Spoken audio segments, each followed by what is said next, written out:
just for a moment, because a lot of agents are under the idea, the presumption that they need to get a special open house showing up. The thing is, if you have a CRM, a consumer relationship management software system, where you have all of your clients, your database, if you don't have that, that's probably a better place to start.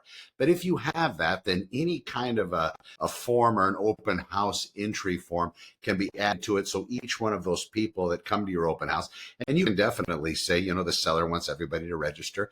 The hard form where you're signing things actually on ink to paper probably isn't as applicable as it used to be. You can't even get a map at Universal Studios anymore. You can't get paper. You always got to scan the QR code. You have to download their app.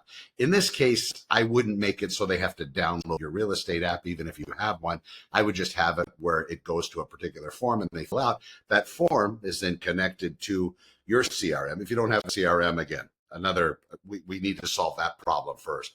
But once they do, then that particular person coming in, there's an automated sequence of how they're going to follow up with this particular individual. They're going to ask them the feedback probably within the next 24 hours. You visited this open house. Here's some photographs of it. What did you think? Is it something you might be interested in? Do you have any feedback for the seller? What do you think about the price? What do you think about the location?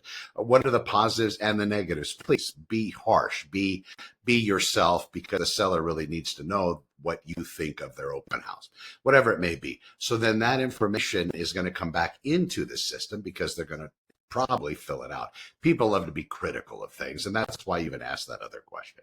Now, once they come into it, now they're added to your database. So they're in there. They're in from the very beginning.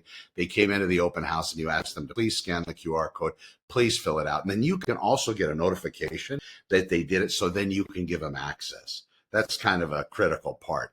Just don't say scan the QR code, but nobody's going to do it. But you say, listen, I need you to scan the QR code, at least register to fill out the form, and then I can give you access. I'll get a notification here on my cell phone. And I appreciate your patience. The seller also does. I'm just asking that this happens because they just want to make sure that nobody's going to come into the open house and they're just going to be upfront about everything. So that's usually the way it works. So once they get into your CRM, then that particular system can take care of it. So you have the QR code that's tied just to that open house.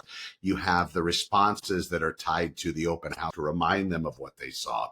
And then you have that particular form they fill out that goes back into the database. And then also you can then hit them up in the future and say, hey, by the way, I appreciate you coming into the open house. Do you happen to know anybody that wants to buy or sell real estate? It's a very clean system. And then you've also built up your database and your contact form. And of course, there's all the proper opting out procedure there for them.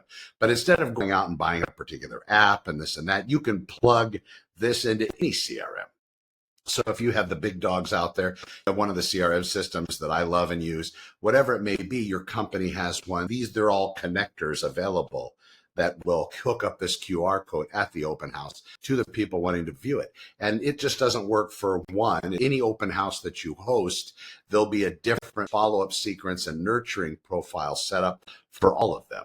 So it's a hands-off system. This is really the way the agentic systems work now, with a little bit of AI incorporation, but a lot of that more is, basically levers and switches that make all of this happen. They do something happens, workflows and triggers via those types of automations. The AI can be used to maybe formulate responses in the best way possible, and that's something else I can also show you. But anyway, that's how it works with open houses. I'm Connor with Honor. When you're ready, you can visit connorwithhonor.com and just book some time on my calendar, and we'll go over everything. Be well. Thanks for watching.